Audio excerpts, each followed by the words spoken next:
It's really my great privilege to be able to introduce our guests tonight. I would like to thank Karen Kegelman and Amanda Kimball for the amazing work that they have done behind the scenes to make this all come together and to make sure that we can accommodate all of you here tonight.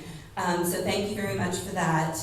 As a state's historical society, we focus on events and people who have impacted Delaware in both large and small ways.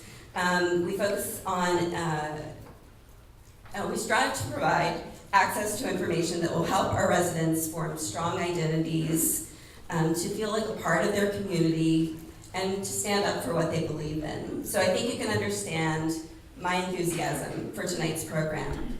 This presentation is one of many free events that the Delaware Historical Society sponsors as a public service for Delawareans and is an important reason why the state of Delaware is one of our most significant supporters through the annual grant and aid.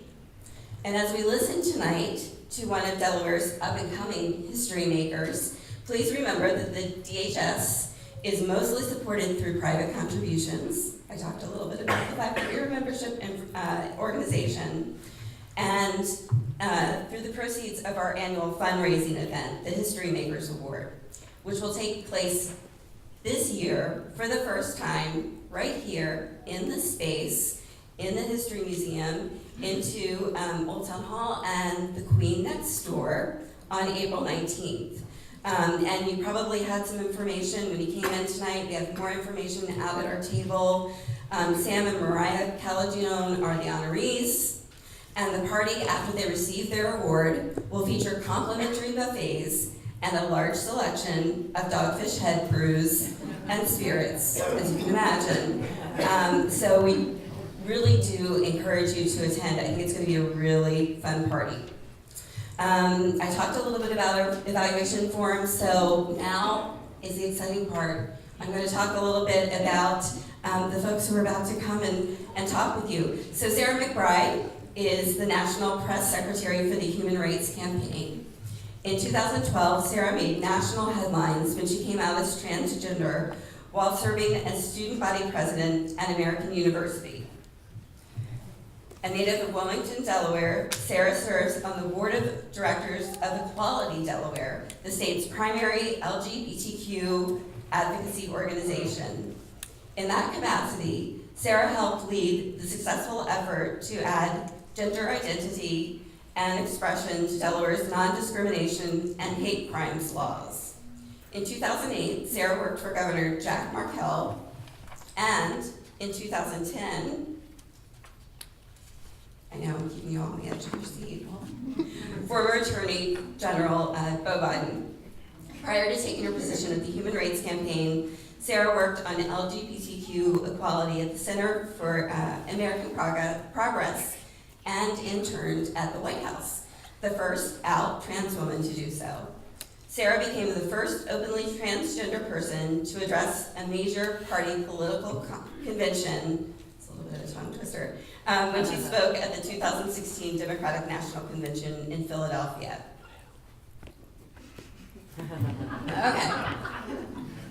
Ashley Blazer Biden is currently the executive director of the Delaware Center for Justice, Inc., a nonprofit agency that provides an extensive range of programs and services, public education, research and advocacy for youth and adults impacted by the criminal justice system, including perpetrators of crime, victims of crime, and at-risk youth. Prior to becoming the executive director in 2014, Ashley was the associate executive director for 2 years, overseeing all direct service programs. Ashley spent 5 years as an education and career development liaison for the Delaware Department of Services for Children, Youth, and their families, and worked at West End Neighborhood House in Wilmington, Delaware as an employment and education case manager for youth aging out of foster care. After graduation from college, Ashley spent 5 years working as clinical support staff for Northwestern Human Services, Children's Reach Mental Health Clinic in Philadelphia. Ashley graduated from Tulane with a BA in Cultural Anthropology and received her master's in social work from the University of Pennsylvania School of Social Policy and Practice, receiving the John Hope Franklin Combating American Racism Award from the Black Men at Penn. Ashley started a social enterprise called Livelihood Incorporated. In 2016, Livelihood is a socially and ethically conscious weekend wear apparel company that's inspired by and gives back to extraordinary everyday people. That was not bad. Ladies and gentlemen, please join me in welcoming Sarah McBride and Ashley Biden. First, let me start by thanking you all for your patience. There was a little bit of a miscommunication from my publisher on timing. So we thank you for bearing with us and taking the time to sit and prepare any questions you have for later on. Well, let's see, hold on. There we go. Hello everyone, hi. I am so incredibly humbled to be able to be here and to interview you on your book, which makes me so happy. It was truly, so I sat down and I read the book from start to finish in one sitting. It was beautifully written. I cried probably most of the whole time, right? There were so many poignant parts. I mean, it moved me. And I think what's so special to me is I've known you for so long. And, we're both ladies from Delaware. We both love our hometown. I knew you. I went to school with your big brother, who is smart as can be. I mean, runs in the family at Archmere. And you worked for my brother.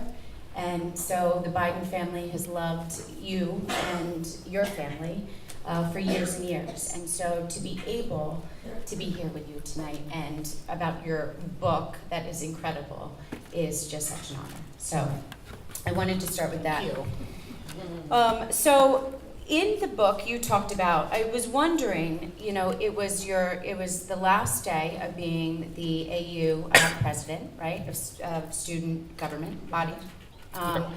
And so why did you come out about being transgendered then? Why then? Well, it was, first off, it's such an honor to be here with you. I am such a fan of your work, and of course, working for your brother was one of the greatest honors of my life. And thank you all again for being here. I've been on the road for 2 weeks in a different city every day, so it does my heart good to be back home. That coming out note that I posted on the last day of my term as student body president was really 21 years in the making. Every story of a transgender person is a little bit different, but for me, I've known that I'm transgender my entire life. I remember as a young child lying in my bed at night praying that I would wake up the next day and just be myself. I loved history.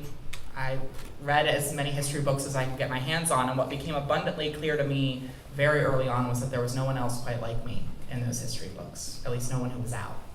And growing up, it seemed like my dreams and my identity were mutually exclusive.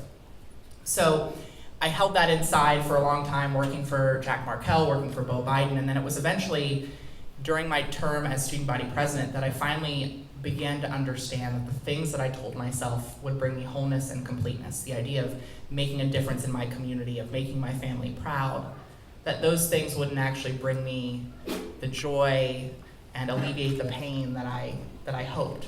And so on the last day of my term, I had come out to my parents on Christmas Day in 2011. I totally ruined Christmas. And they met my news with nothing but, so there's nothing to do after you open the presents. It's just really boring after that. You have to have a good sense of humor about these things. And they met my news with nothing but support. And I knew that in coming out and transitioning as student body president, that it was going to be something that the campus community was going to gossip about, was going to talk about. And the first thing they tell you in sort of crisis management is to get the news out on your own terms, in your own words. And I felt a responsibility as student body president to take my own journey, to take that moment and try to educate the campus community and anyone else who would read that note a little bit more about what it means to be transgender and what it's like to be transgender. I wanted to get it out in my own words so that I could try to humanize my experience and hopefully the experiences of other people. And that was sort of the first experience that I learned that our stories really matter in this fight, and that obviously eventually down the road led me with the audacity of a 28 or 27-year-old to write this book. You talk about being, right, born this way. And you also talk about in the book, and I so resonated with this feeling because because we've both lost somebody that we adore from cancer. One of the things that I explain it as always is it's a constant homesickness, right? But you explained it, and also, even growing up as a young woman, you finding your skin, right, reclaiming your skin, being comfortable in your own skin, right? Often it has that feeling to it. And so how do you think you remained so positive and, were such a pillar of hope and inspiration even before, right, you came out? How did you kind of reconcile, with that feeling of homesickness?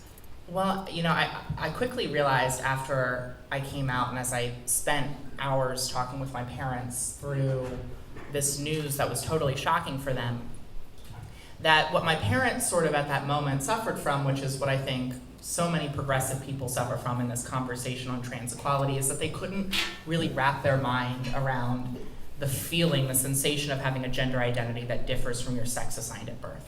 Right? In the fight for gay rights, straight people, generally speaking, understand what it's like to love and to lust. And so they have an entry point into that conversation that allows them to sort of build empathy for gay, lesbian, and bisexual folks. But I realized that the non-transgender population, the cisgender population, didn't really have an analogous experience. And so it was in talking with my parents that I sort of came across this analogy, which was the best way I could describe being in the closet as a trans person, which was that constant feeling of homesickness, that unwavering ache in the pit of my stomach that would only go away when I could be seen and affirmed as myself.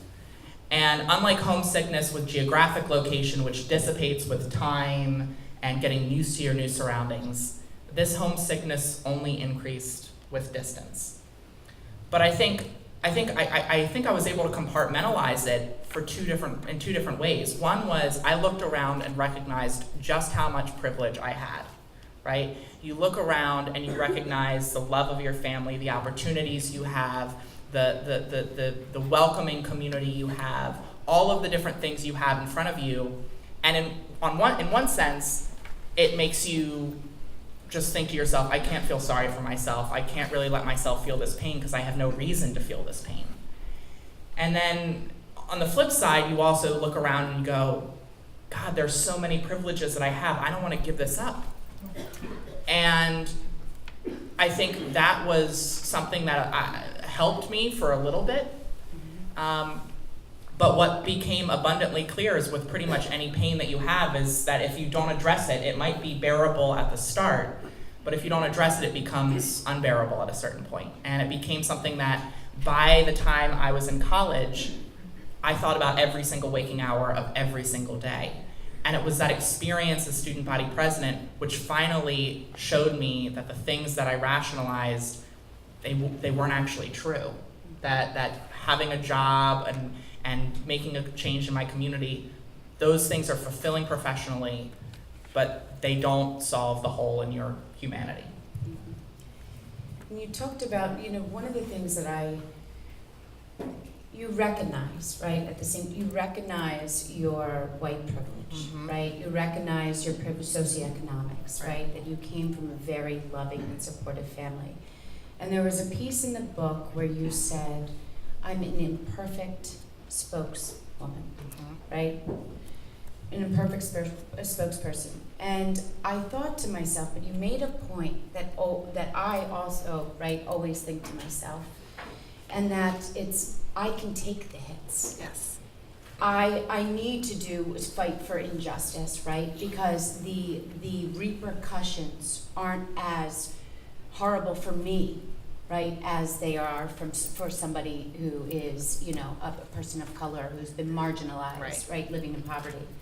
And so I found, that you are the perfect, spokeswoman, right? That you are imperfect, and by you recognizing, right, and being able to say, I recognize my privilege, and that many people who are trans and who are struggling do not have. I mean, the statistics don't lie, right? 1 in 4 fired, right? 1 in 5 transgendered individuals find themselves homeless. 41% commit suicide. 70% verbally harassed, right, for using a public bathroom. 70% discriminated against in the healthcare setting.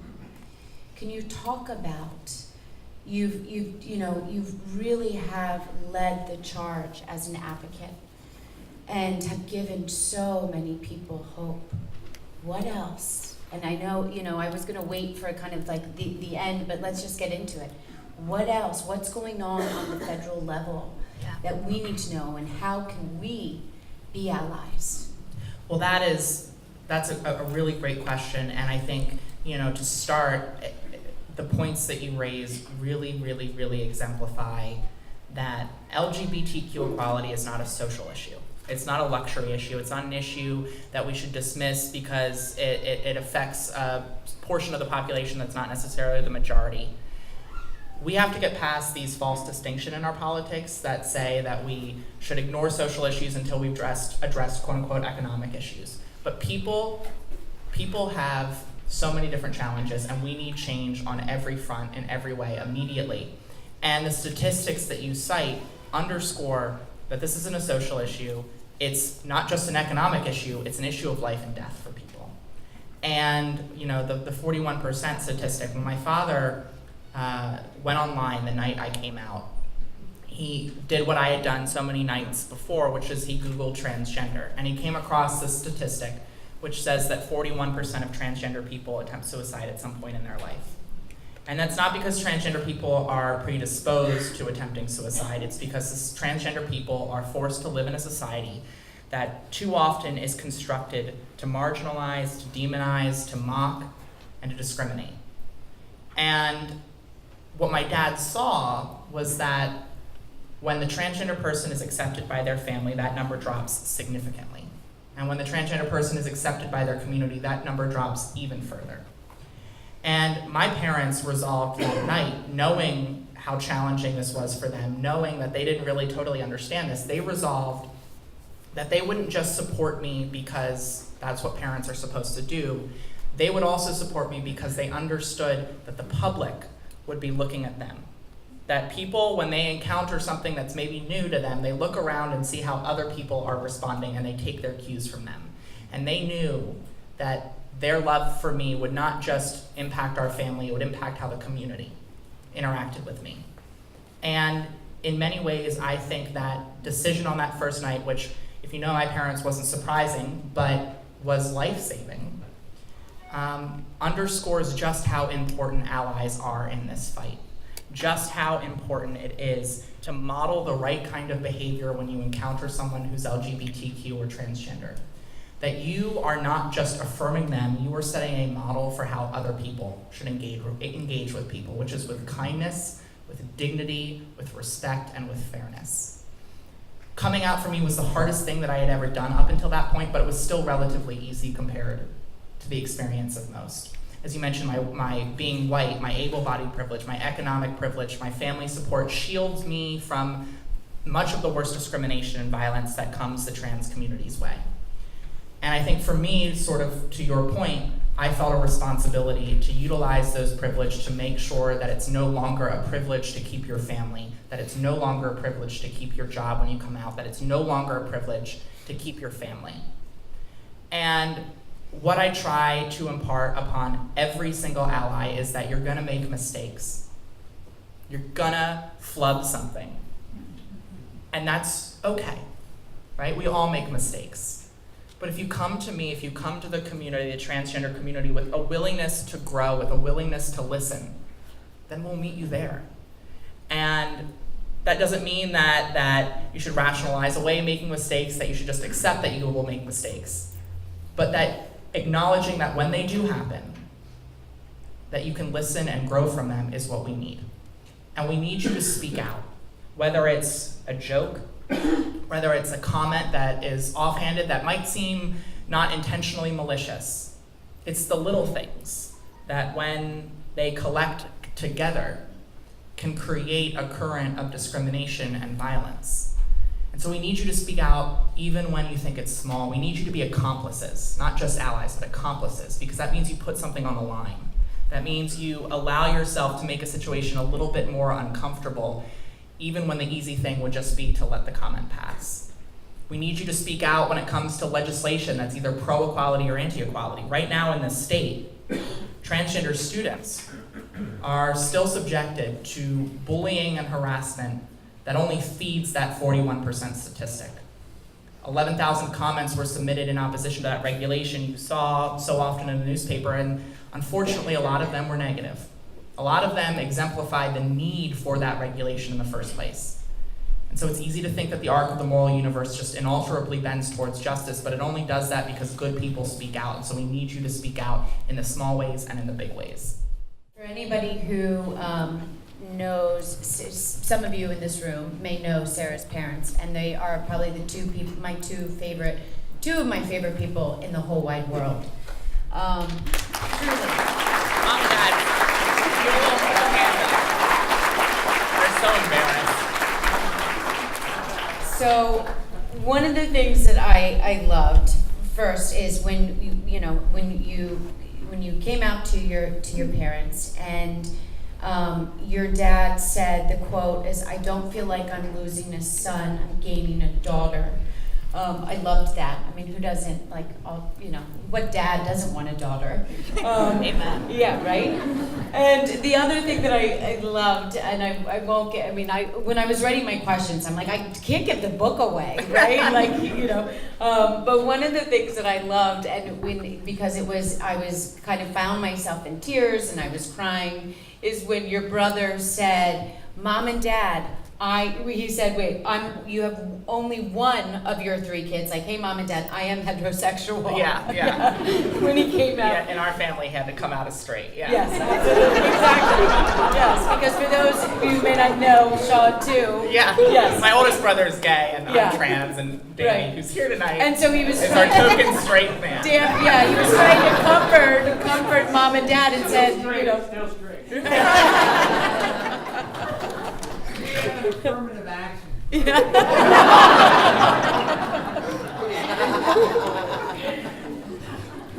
But so can you talked about the paradox, right, of finding and claiming your womanhood, right, but also of being too feminine, right? So can you talk a little bit about that paradox, right, that you experienced? I'll start with saying the comment that you brought up about my dad reminds me that when I came out, my dad said, "I don't understand. You're such why do you want to transition? You make such a good guy." And I was like, "That's because I'm actually a woman."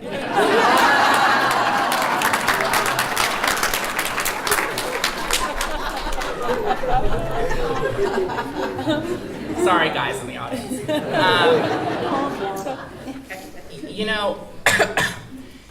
I think one of the things that to sort of launch into the point, my father, one of the questions he asked when I first came out, he said, I thought the lesson that we have learned over the last 50 years is that gender is a social construct, right? So how do you have a deeply held sense of something that's a social construct?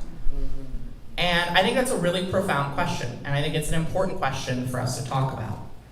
And what I said, although probably more inartfully in the moment, but I recount in the story, is that I said, for me, gender is a lot like language. Language itself is a social construct. The word happiness was created by people, but that word expresses a very real feeling, a very deeply held emotion. And just like with the emotion of happiness, there's nearly an infinite number of ways to express that through different words, sentences, nonverbals. Gender's the same way.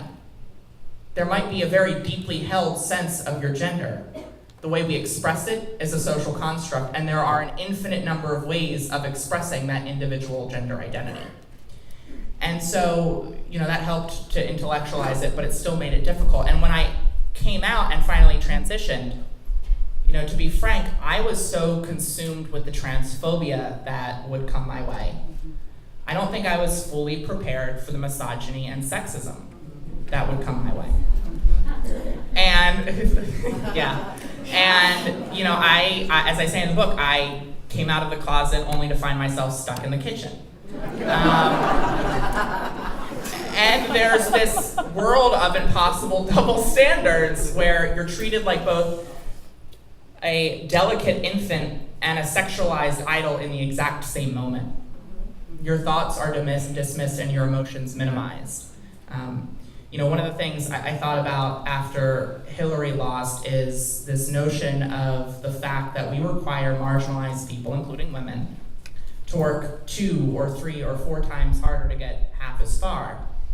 But then we also demonize ambition in a way that says, you work twice as hard, you work 3 times as hard. There's no way for you to hide that intentionality. There's no way for you to hide that hard work or determination. And we expect people in business or in politics to look like they almost sort of fall into their leadership positions. And so when you have to work twice as hard, you can't hide that degree of determination. And so we require people to work twice as hard, and then we penalize them for showing the determination to work twice as hard to get to that place. And so it was a really eye-opening experience for me as a woman. And then on top of that, there's this situation for transgender women where you're in between a rock and a hard place. Because on the one hand, you're told that if you're not feminine enough, that you're not a real woman. But then on the other hand, you're told that if you're too feminine, you're a caricature, as though masculinity is some sort of natural state of being, a default. And so there's this compounding notion of double standards that exists, and it's a sort of perfect reflection of this notion of intersectionality, that all of us bring multiple identities to our lives. All of us navigate the world with different identities that either provide us privileges or challenges. And my identity as a woman interacts with my identity as a transgender person to result in this sort of hyper misogyny that then comes our way. When there's a piece where you talk about, so this is kind of going into really a very difficult few chapters for me to read, which is when you're the love of your life, right? You were able to get married and was passed away from cancer. And going through that myself with my brother, it was, you explain it in a way that, it was some of the most cruel moments ever, yet some of the most beautiful and graceful moments.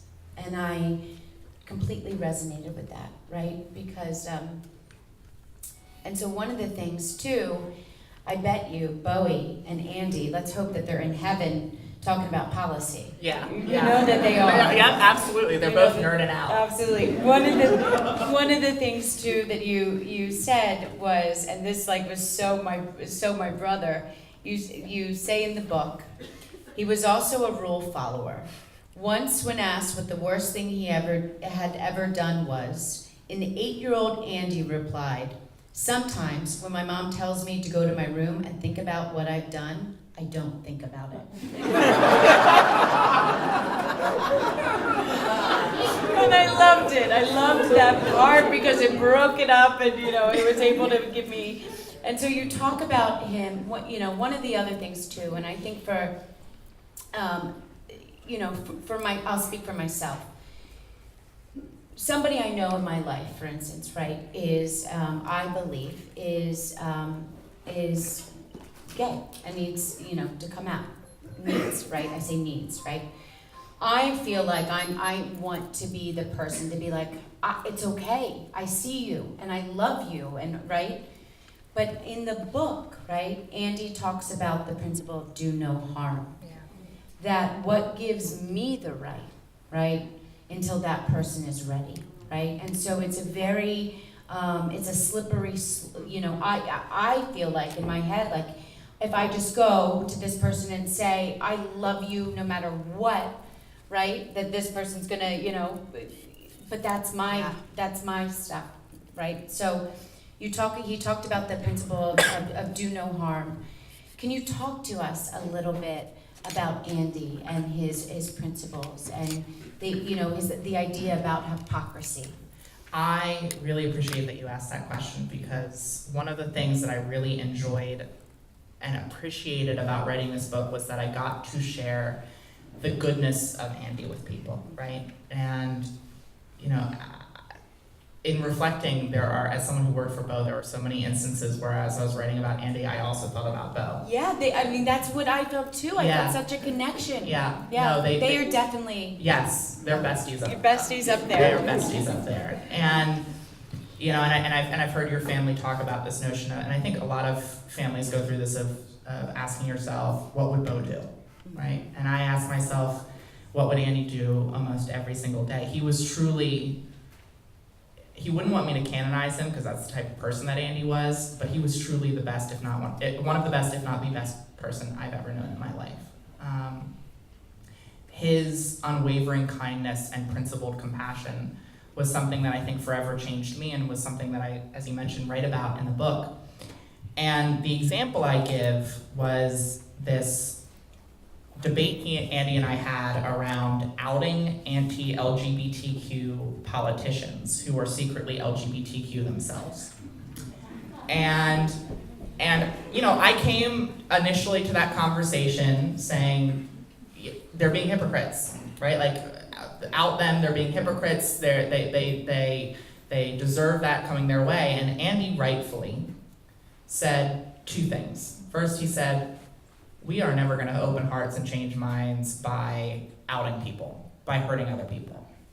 And the second point that he made, which is, I think, an even more universal truth, is Andy said, I'm fighting to build a world where every person can live their gender identity and sexual orientation the way they need to.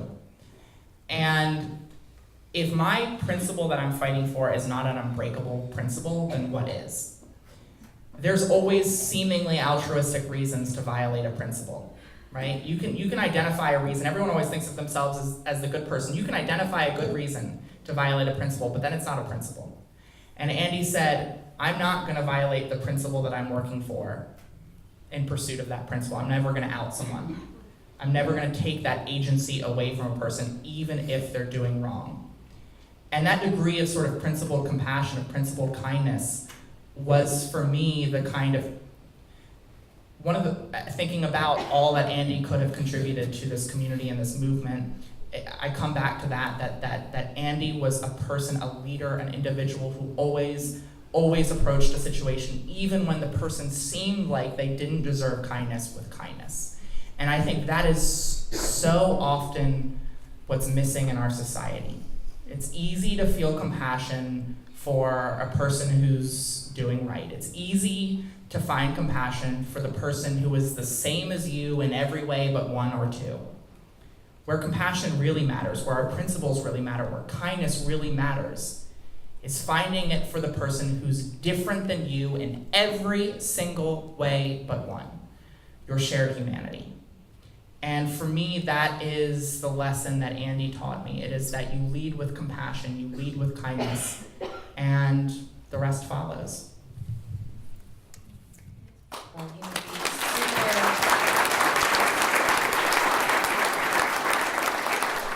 You are truly living in his honor, truly. You've done a lot of work, policy change, right, in Delaware.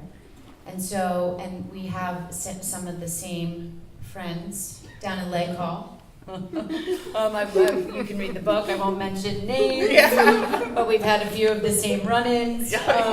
You could tell who they were even if I didn't name them. Oh, yes, yeah, you named the one. Yeah. You named them. Yeah. And so, can you talk about your experience, right, being, front and center of policy change that significantly impacted positively hundreds and hundreds of people, okay? But also for those who are interested, right, and want to get involved. So kind of two questions. If you could talk a little bit about your experience in Lake Hall. And also, how do people get involved? You said something that and I'm gonna have to find the quote, so start on your experience. So 80% of the public thinks that discrimination against LGBTQ people is already clearly illegal. But the reality is that in a majority of states and at the federal level, LGBTQ people still lack clear protections from discrimination in employment, in housing, and in public spaces. And until 2013, Delaware was one of those majority of states that still lacked those explicit protections for transgender people in the state, which meant it was still legal for us to be fired from a job because of our gender identity. It was still legal to be kicked out of a restaurant or denied housing. And so day in and day out, my family and other transgender people, some of whom are in this room, we went down to Legislative Hall to advocate for the adoption of the Gender Identity Non-Discrimination Bill. We did it alongside some incredible allies, Mark Papura, who's here, Drew Fennell, and her wife, Lisa Goodman, were there every step of the way. And I remember going down to the legislature, and I was so concerned, I was so insecure about the fact that I was sort of the most visible face in that fight, and I worried that if I talked about myself, that if the bill didn't pass, I would see it as a very clear personal rejection of me. But the reality is that the political is personal for us. And I remember going into these legislators' offices and trying to talk to them about statistics and facts and the broader community, which was of course important, but I was always leaving behind my own personal story. And I saw them connect with my parents, who were talking about their own journey.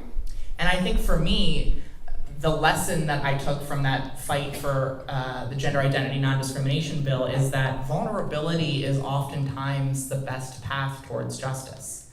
Because vulnerability transcends ideology, it transcends geography, it transcends race, religion, and gender.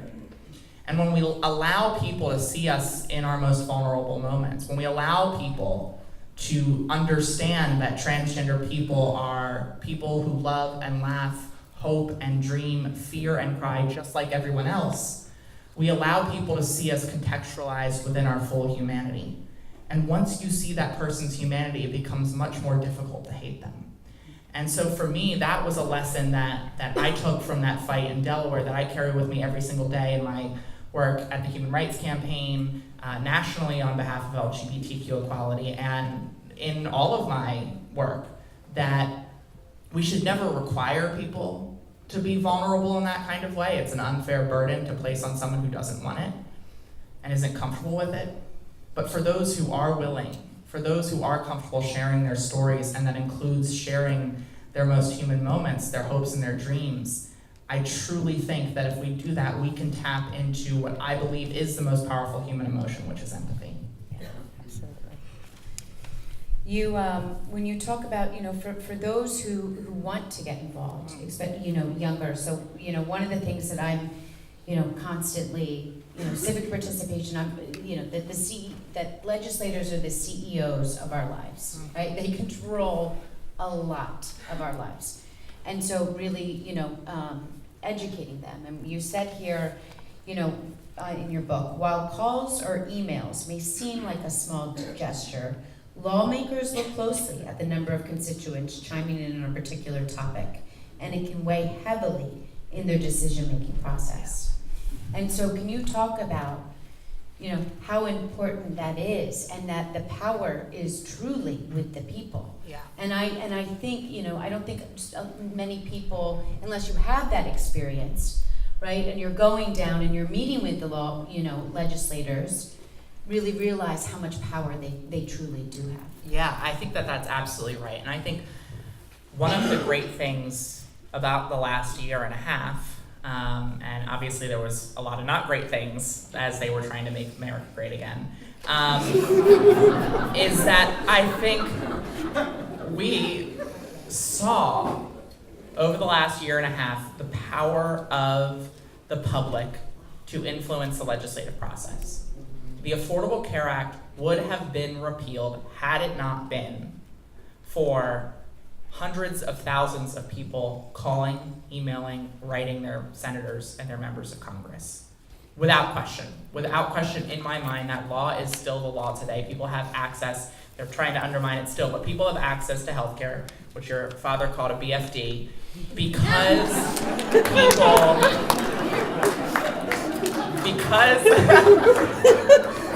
I mean, it is. Yep. It is. It is. Speaks truth, right? Absolutely. Amen. That's why we love them.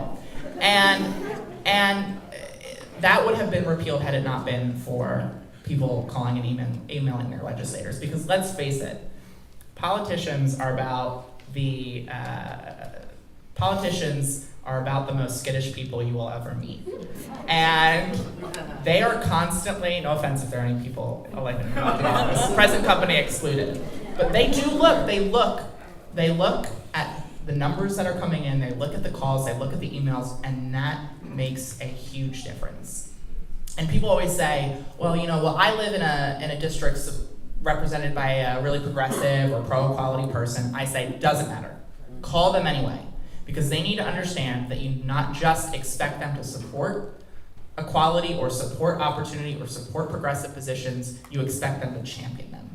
Right. And when we are coming under attack, or when there's an effort to legislate discrimination, or when there's an opportunity to pass a pro-equality piece of legislation, we need those champions. And so calling and emailing makes a huge difference, and I think that is the story of the last year, which is that even though presidents and politicians influence every chapter in the history books, we clearly see that every chapter is truly written by all of us. Absolutely. What you met with a young girl who kind of really impressed you and asked you one of your favorite questions, Lulu. So you can talk about her and your encounter, but I'm going to ask you, what's your favorite thing about being transgendered? So in the last chapter of the book, I talk about all of the young transgender people I get to meet across this country. These are young people who are insistent, consistent, and persistent in who they are. And the day after the convention, I got an email from a mother named Ramsey. And the email was forwarded to me by our just general feedback at hrc.org email address. And it was an email from a mother of a 7-year-old transgender girl named Lulu. And the email said, "Thank you so much for giving my daughter this opportunity at a young age to see someone like her standing on stage at that convention." And she enclosed a little picture of Lulu with her long red hair looking up at CNN on the television in her family living room, and I'm on the television. And I invited Lulu and her mother to have coffee with me, or juice and coffee. And Lulu adorably prepared a little loose leaf piece of paper with big block letters with like 2 or 3 questions on them. And her first question to me was so filled with pride that it would not have made sense to my 7-year-old self. She asked me the question you just asked me, which is, what is my favorite part about being transgender? And it took me 26 years to hear that question. I get asked, how do you deal with it? How do you overcome the challenges? How do you overcome the burdens? Do you wish you weren't transgender? It was so radical and revolutionary for that 7-year-old transgender girl to ask me, what's my favorite part? And my answer to her was threefold. The first is that I believe that being transgender has made me a stronger, better, and more compassionate person. I'm a better person than I was at the beginning of this journey. I'm certainly not a perfect person, but I'm definitely a better person. The second is that being transgender has led me to meet my husband and the love of my life, Andy. And the third is that being transgender has allowed me to be part of a community that is beautiful, brilliant, and brave. A community that is finally, long past due, being seen for our worth, in our dignity, and as our authentic selves. And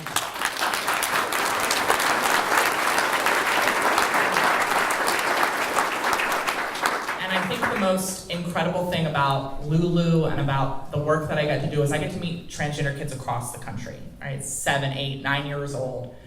And you see them. You see these transgender kids who are both living their truth and dreaming big dreams all at the same time. They're holding in one hand the knowledge of all of the hate that exists in this world, but they are holding in the other the knowledge that their identities are worth celebrating and that their lives matter.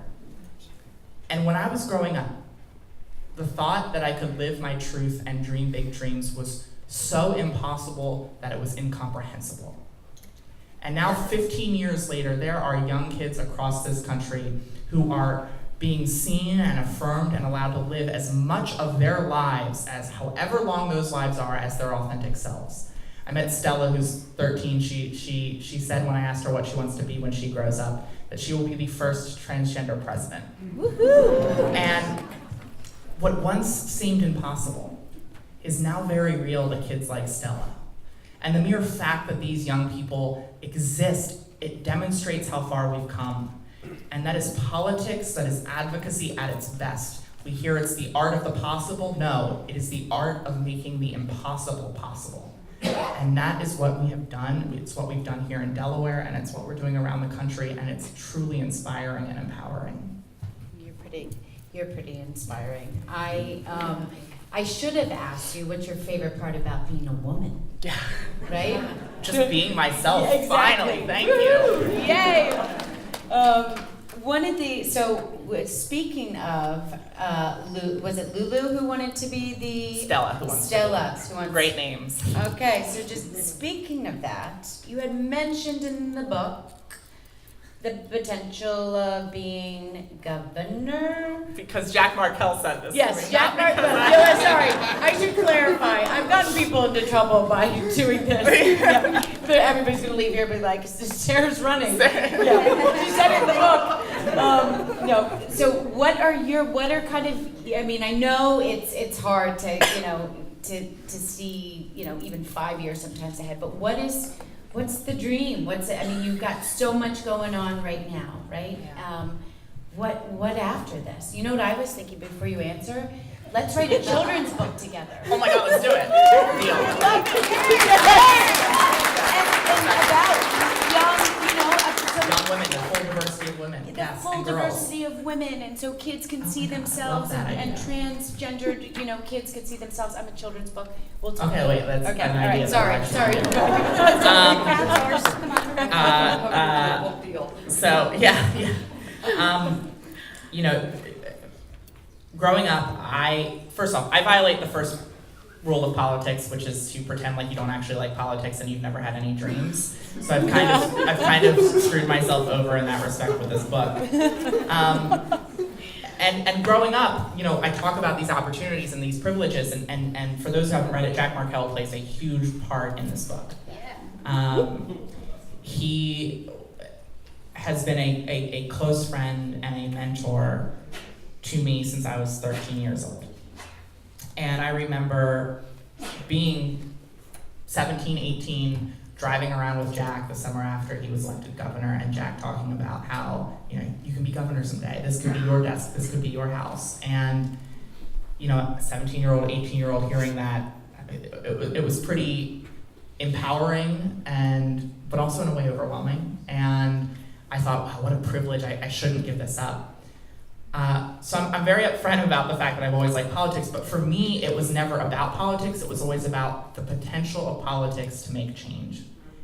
And I feel like I'm doing that every single day in my job right now. And I feel like this is a truly critical moment in this fight. So I'm fulfilled in that way, and I feel like I'm making change, and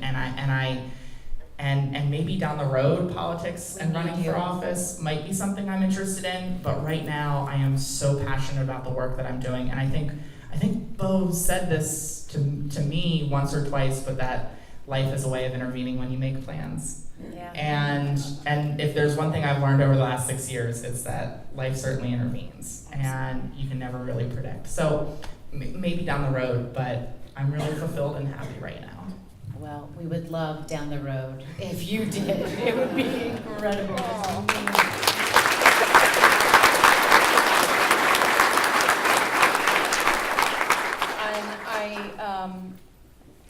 wait, sorry, I have all of my notes all written all over my book. What, some of them are just quotes I love, I want to take out and put, and post them on my mirror. Do it. I will. Talk about, let me see where I wanted to go, I'm sorry. I'm sorry, everybody. You what? You can also open up to. Oh, yeah, I guess we should open it up, right? Although, Yeah. before we end, can I have you read a piece of the book? Yes. It's only like 2 paragraphs. Absolutely. But maybe we'll open it up and then we can close it with that, because it's a really good closer that I feel like will give people hope. Absolutely. Okay, all right. Cool. Yeah. So we'll take some time to maybe answer some questions. If you have questions, feel free to raise your hand. Don't be shy. There's no. And I'll come around with the mic. So right here, why don't we go? Be proud. I'd like you have quite a few quotes from the book. I'd like to know how the book has changed you. It's given me hope. I think, it's interesting, obviously there are differences, but there are so many, it resonated with me, right? Everything from our love of our, everybody asks me, what are you still doing in Delaware? I'm like, it's my home, my family's here, Delaware's a wonderful place. Okay, I didn't mean it like that, but people ask like, are you gonna, go do stuff elsewhere? And for me, Delaware's home, right? It's my family. So we have that love. The connection with brothers and my brother and legislators, and then the cancer, and going through for me a time of vulnerability, right, where I had to claim who I was. When I'm introduced as somebody's daughter, claiming my identity as Ashley Biden, Yes. as a woman, as my own woman. Bullying, right? I experienced a lot of bullying growing up. The story made me, your story made me, because the past, when my brother passed away, my heart will, never be the same, and it does leave a hole. But it gave me the courage again to say I'm gonna continue on, and I'm gonna just live in his honor and live my truth and my authenticity. And so it truly gave me hope. I mean, really, I sat down and read this from start to finish in one sitting. I maybe took 1 or 2 5-minute breaks, but it gave me hope that, and it's what I say at the end. I believe that kindness is what matters. Is the only thing that at the end of the day, that's what truly matters, is kindness. And so it restored a little bit of my my hope in for myself, but also for humanity, right? That the things are going to get better, that we share a common humanity, and needed everybody to be treated with dignity. So that's what it gave me. So thank you. I'm honored. Thank you. Yes. Thank you for coming, and I feel so wonderful to be here. I've been teaching about trans since 1980. I was teaching universities all over the world, literally, and always included trans folks, from the community, young, old, etc., older.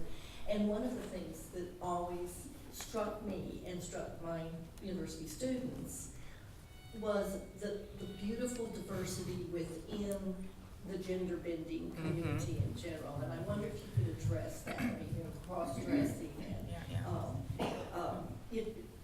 identification, in so many different ways. It's not just trans, it's much larger. The umbrella is much larger than just people that identify as trans. And I wonder how all this connects in your perspective. That's a great question.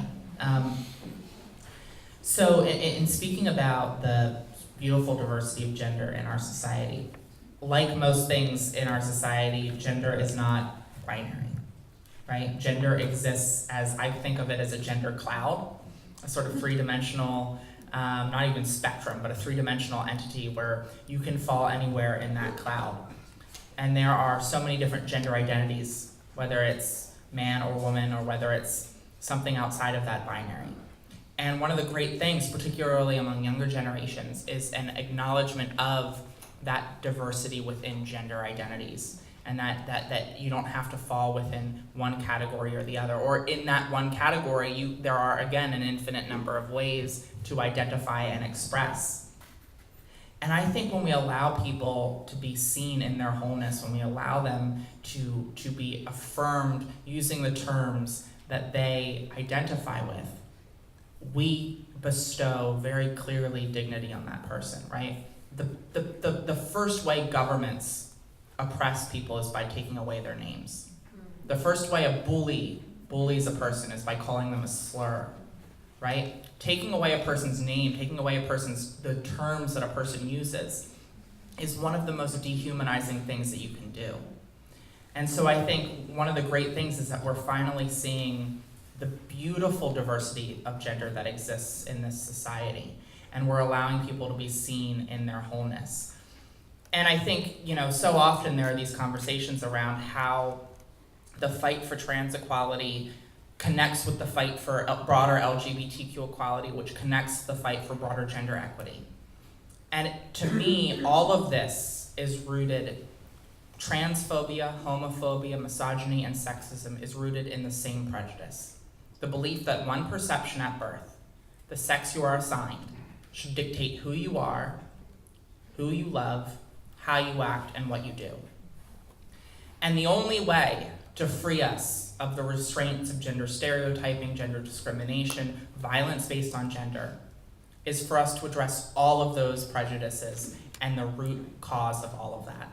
And so, to me, the fight for gender equality is inextricably linked with the fight for LGBTQ equality. And when we finally allow every single person, whether they're trans or gender non-conforming, to be seen in their full humanity, we free all of us to live our lives more fully.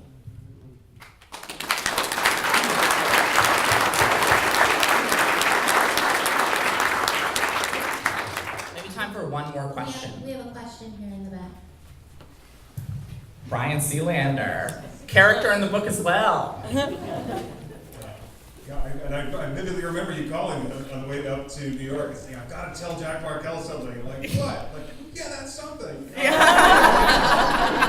me wait till we're alone and the state police aren't here.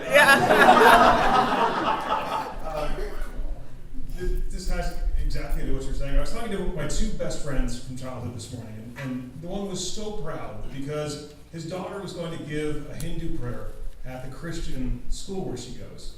And he said, I have such hope from this moment because maybe she won't be called the things that I got called growing up.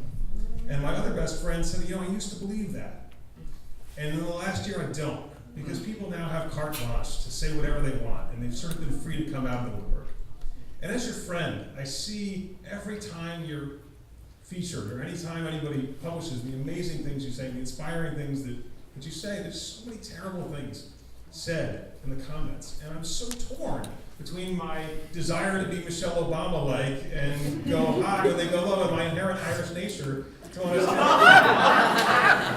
And so I just, and you're so much better at this than I am. I don't know what to do as your friend when I see this, and when I see this elsewhere, because I don't want to encourage other foulness to come out to rebut it, but I also don't want to let these things stand. And so my question is really, for a lot of us, what should we do? Yeah. I mean, that's a great question.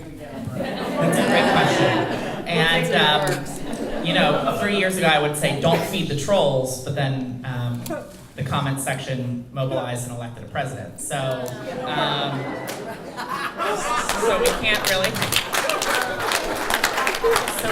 we can't really rationalize away that those comment sections aren't necessarily reflective of a broader issue.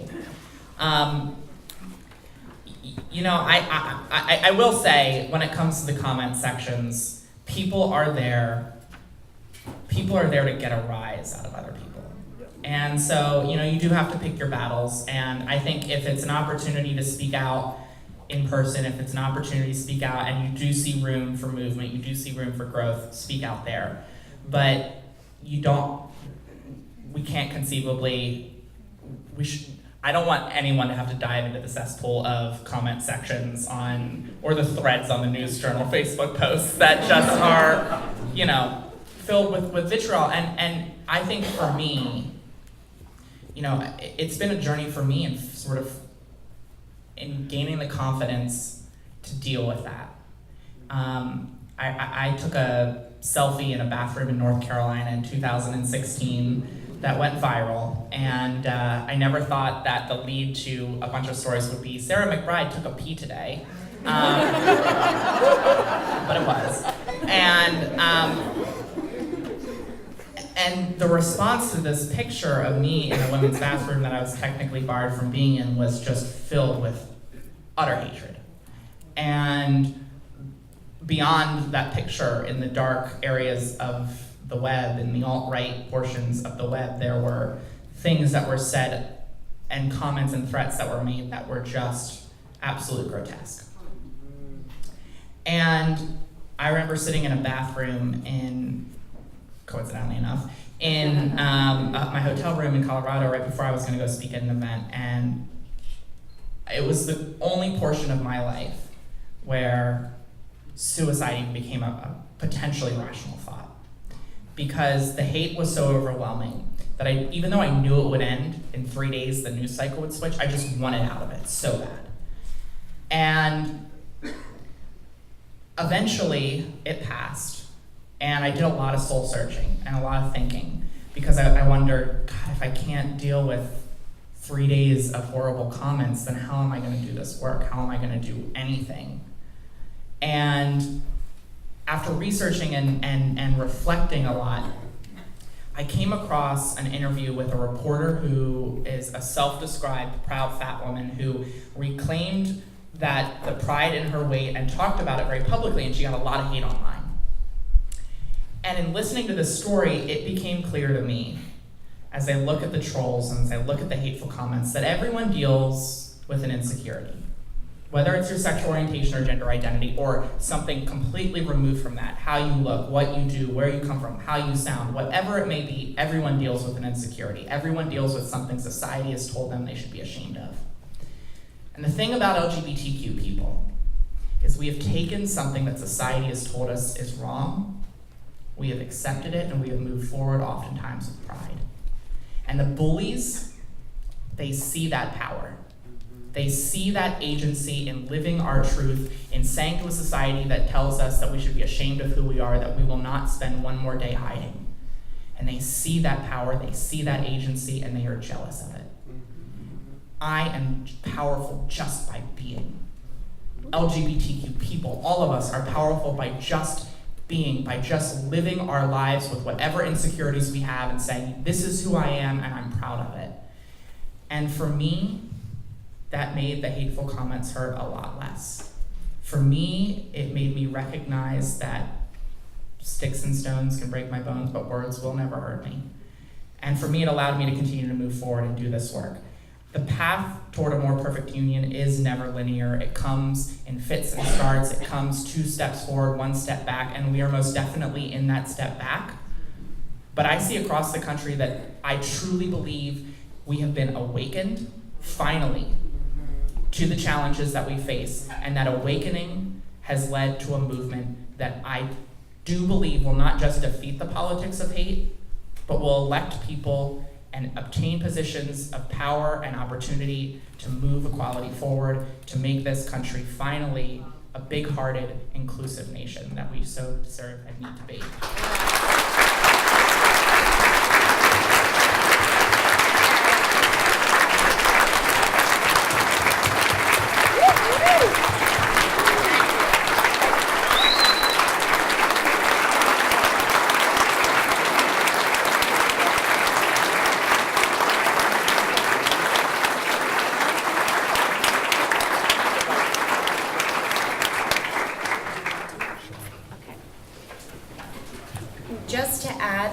real quick, if I may, to that comment, please don't read the comment section ever. Ever. That's like my one rule, because hurt people hurt people. And when I see, I remember when I was, when Dad was running for president when I was 6 years old, and we used to get death threats all the time to the house. And I would answer the phone, and they would say horrible things about my parents. I'd be like, how do they know what's going on? I don't know their parents. You're like a little girl, and you don't understand it. But I pray for them. When people are mean to me, I actually say a prayer, because kindness takes courage, and it's much more courageous to be kind. So I wanted to go out on a positive note, because this year, and with the election and everything going on, right? But to not give up hope, and that we have come so far, and we have so far to go, and that together we're going to get there. Like, that's just, it's going to happen, and we're going to keep fighting every single day. And so I wanted you just to read, if you wouldn't mind, from here to here. Sure. Do you want to? There's not the context, that's why I picked that too. Can I start with? You can start whatever you want. This is your book, baby. At the beginning. Yeah. You can do it in one sitting, 2 breaks. Bring in coffee, we're good. I'll start here. I know it can feel like we're almost lost as a country, but we must never forget that even with all of the hate and all of the challenges, no matter who is president, we can continue to change our world for the better. We've done it before, and we can do it again. It's the change that's allowed a community that was once ignored and later mocked to now stand on the cusp of our chapter in history. It's the change that's taken a movement from Stonewall to the steps of the Supreme Court and brought marriage equality to every state in the land. It's the change that's allowed more families and friends, coworkers and classmates to welcome an LGBTQ loved one with broad smiles and open arms. It's the change that Andy dedicated his life to pushing forward. It's the change that made possible, just 1 year after the disastrous election of Donald Trump, the historic victories of transgender candidates running to serve in city halls, on school boards, and finally in one of the nation's oldest state legislatures. And it's the change that allowed me, someone who just 4 years before couldn't bring myself to say the words "I'm transgender" in my mirror, to stand on stage at the Democratic National Convention and declare before the nation that I am a proud transgender American. And we have not come this far to stop now, not with so much work left to do. In too many places, LGBTQ people are still denied the equal protection of the law. Transgender people, and particularly trans women of color, continue to face an epidemic of violence, as 2017 became the deadliest year on record for the trans community. From Texas to North Carolina, hateful laws remain on the books. Barriers still exist, challenges continue. And through it all, the fundamental truth remains that no one in the LGBTQ community is totally equal until everyone, from the gay Muslim refugee to the queer undocumented immigrant to the transgender woman of color, is treated with dignity and fairness. We must never be pacified by our progress or content with the pace of change. We must always remember just how far we've come and hold firm to our vision of a fairer, more just society. Every day matters in this fight, but I remain as hopeful as ever that tomorrow will be different, that someday, generations from now, when our understanding of we the people finally includes everyone, a young trans student or a young queer student will grow up and learn about the struggle for justice and equality in those history books. And they'll never have to know what this progress felt like, because they will never know anything different. And that will be because of the courage of countless LGBTQ people who dared to walk down the street as the person they are or with the one they love. It will be because of advocates and activists who dreamed of a different world. It'll be because of allies who stood up and spoke out. It will be because of our generation. We are powerful. We are making history. And together, I know that we are unstoppable. Woo!